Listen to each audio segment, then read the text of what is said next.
자, 오늘 8월 24일 화요일 시장 마감했습니다. 기술적 반등으로 원래부터 주식 보유자들에게는 괜찮은 시장이었지만 신규 매수자 입장에서는 잘못 진입했다가 정말 돈을 쉽게 날릴 수 있는 구간이기 때문에 그렇게 좋다고는 할 수 없습니다.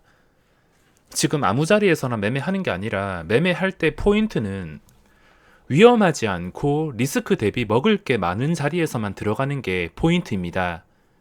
하지만 지금 자리는 어디로 튈지 불확실하고 리스크가 큰 편이기 때문에 함부로 신규 진입을 할 수가 없습니다. 자, 먼저 나스닥이 또 신고가를 돌파를 했는데 금요일에 1.2% 올랐다가 월요일 시장에서도 1.5% 상승이 나왔습니다. 적지 않은 상승으로 신고가를 돌파했으며 이것 때문에 오늘 이틀째 기술적 반등이 나왔습니다. 보통 기술적 반등은 짧게는 하루, 길게는 3일까지 보고 있는데 만약에 그거를 뛰어넘어서 그냥 수직으로 V자 반등이 나온다면 이 변동성에 대해서 두 손 두 발 다 들 것 같습니다. V자 반등이 나온다 하더라도 따라갈 수가 없는 게 부귀영화를 누릴 수 있는 자리가 아니라서 뭐 어떻게 흘러간다 하더라도 천천히 대응을 해야 될 것 같습니다. 첫째 날에 장중에 1.7% 그리고 오늘 또 1.7% 반등이 나왔습니다. 코스닥도 보시면 적지 않은 폭으로 월요일에 장중에 3% 가까이, 오늘도 2.2% 정도 절대 적지 않은 폭의 기술적 반등이 나왔습니다. 이 정도면 굉장히 잘 나온 편이라 할 수 있으며 이제부터 이 지수가 올라온 구간을 유지하면서 계속 반등이 나올지, 올라온 구간을 다시 잡아먹으면 오히려 저점을 깨면서 위협적인 하락장이 나올 수가 있습니다. 그래서 지금은 그 다음 방향이 어디로 결정되는지 천천히 관망하는 방법밖에 없으며 괜히 이거 좋아 보인다고 뭐 다른 종목 봤을 때 괜찮겠네라는 생각을 하고 함부로 찔러 넣었다가 크게 후회할 수가 있습니다. 지금 시장이 잘못하면 돈 잃기 정말 쉬운 시장인데 최근에 시장에 괴물 같은 종목들이 정말 많았습니다. 추세가 좋고 거래대금이 몰리던 괴물 같은 종목들, 대부분의 종목들이 시세가 나온 상태며 이런 종목들을 고점에 무작정 따라 들어가기에는 리스크가 엄청나게 크게 부담을 해야 될 자리이며 지수 바닥이 많이 약해져 있는 상태라 수틀려서 지수가 잘못 움직일 경우에 한 방에 3% 이상 쭉 미끌릴 수 있는 위치이기 때문에 무조건 상승을 바라고 이거 뭐 다른 종목 봤을 때 이거 좋아 보인다고 무작정 찔러 넣기에는 부담해야 될 리스크가 분명히 큰 상태입니다.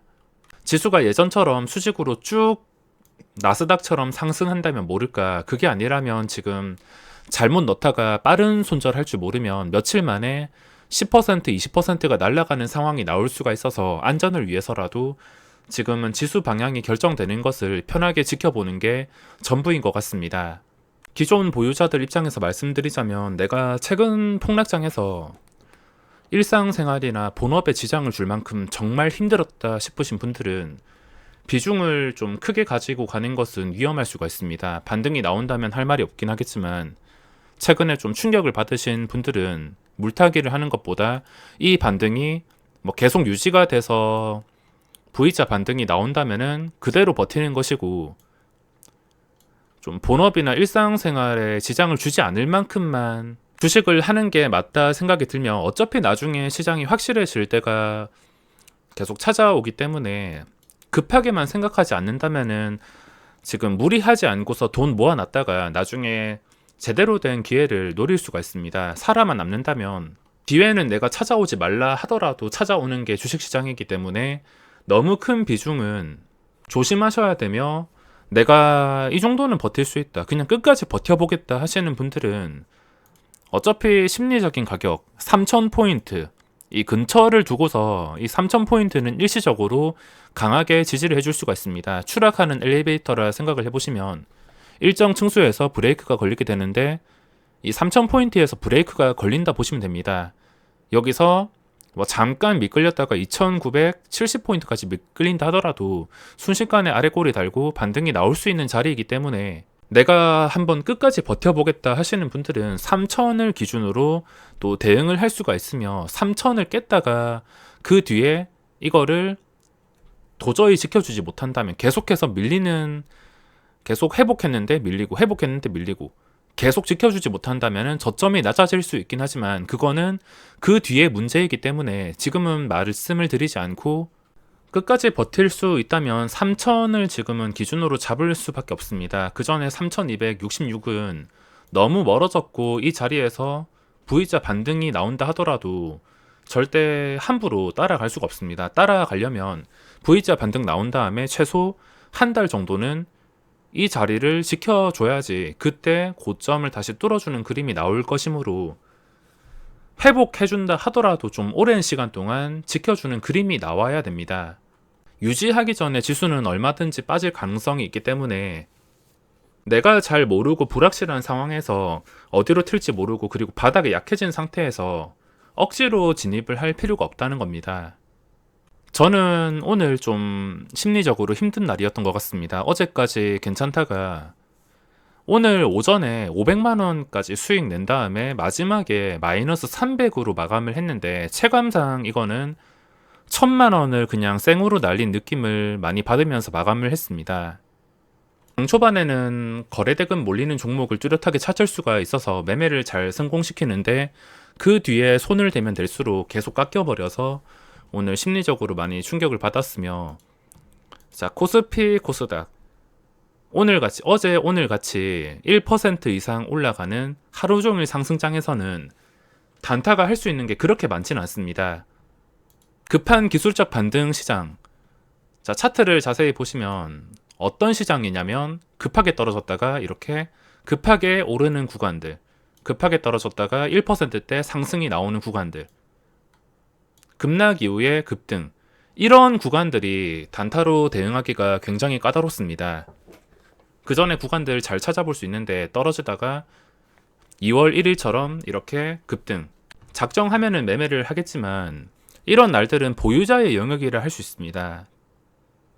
단타로 괜히 접근했다가 돈이 다 나뉘고 복석을 고르기가 까다로울 수가 있기 때문에 어제 오늘 같은 기술적 반등 시장은 단타가 잘 안 되시는 분들이 더 많으실 거라 생각합니다. 잘 하시는 분들도 계시겠지만 내가 자신 없는 날은 피하는 게 맞고 또 자신 있는 종목과 시장이 나왔을 때 그때 매매하더라도 절대 늦지 않습니다. 어쨌든 간에 살아만 있으면 기회가 계속 찾아오는 아주 단순한 시장이기 때문에 급할 필요가 없습니다. 자, 그동안 많이 오른 종목들 첫 출발할 때 또는 2차 상승 첫 출발 처음에 산 게 아니고서 무작정 고점에 들어가는 것은 굉장히 위험합니다. 지나온 시젠, 박셀바이오, 신풍제약 이런 종목들 결과가 다 똑같습니다. 어떤 재료가 있던 간에 결과는 다 똑같습니다.